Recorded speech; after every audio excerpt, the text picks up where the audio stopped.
Merely 48 years following the passing of Prophet Muhammad, peace be upon him, the Battle of Karbala transpired, resulting in the demise of his grandson, Hussein ibn Ali, alayhi salam.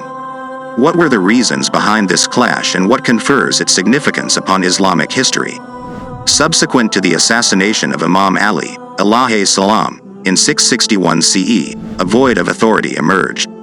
This circumstance led to Muawiyah assuming the mantle of the caliphate, even in the face of opposition from a faction of the Ummah. This faction advocated for Hassan, alayhi salam, the son of Ali and the Prophet's grandson, to become the caliph, with the intention of averting additional conflict, following years marked by the hostilities had diminished, and Hassan entered into a peace agreement with Muawiyah. This accord outlined that Muawiyah would abstain from designating a successor after him.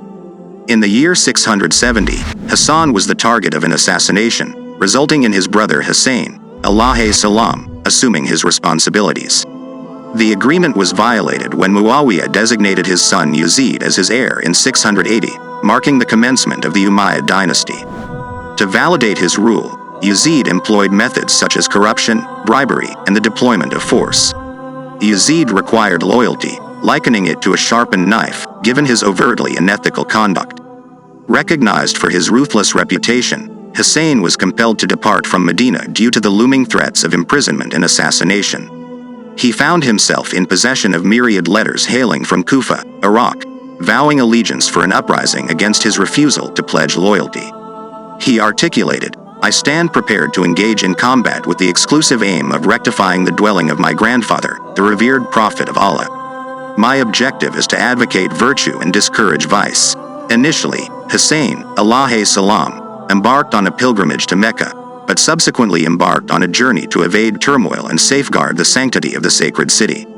Likewise, he set forth accompanied by his. Responding to the potential uprising from his followers in Kufa, Hussein and his companions embarked on a journey.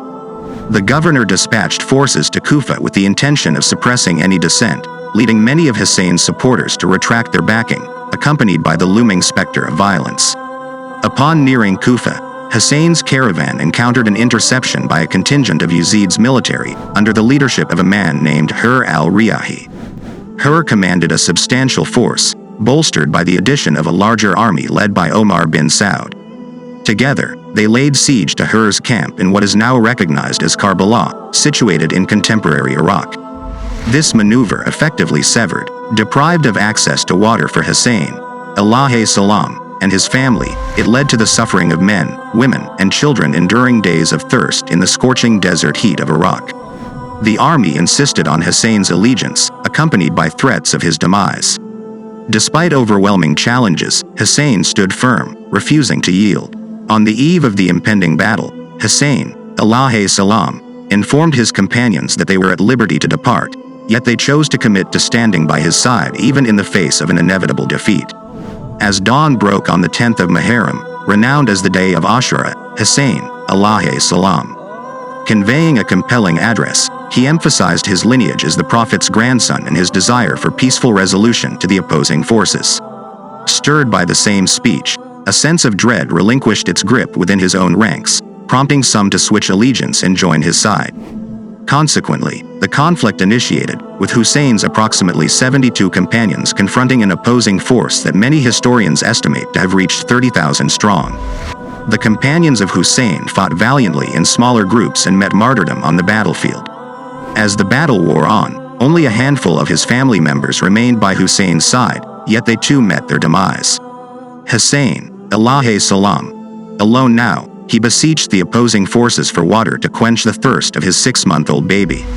In response, the enemy callously launched a fatal arrow that tragically ended the infant's life. Heart-wrenching scenes depicted the child in his embrace.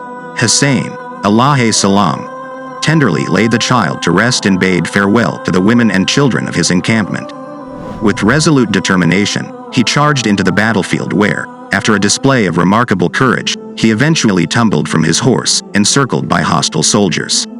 The Prophet's grandson became the target of merciless assaults from all directions, culminating in his beheading. The enemy forces proceeded to assault and pillage.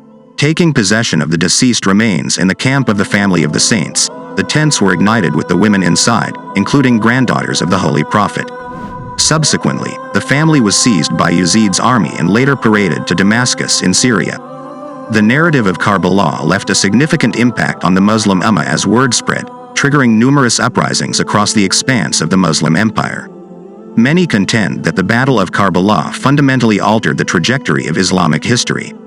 The day of Ashura is observed globally by millions of Muslims, both Sunni and Shia, as a tribute to the valiant stance of the Prophet's grandson, Hussein. So let us remember Karbala not as a divisive historical event, but as a universal call to uphold justice, embrace sacrifice, and stand against tyranny. Through our remembrance, we can forge a stronger bond that unites Muslims worldwide in the pursuit of a more just and compassionate world.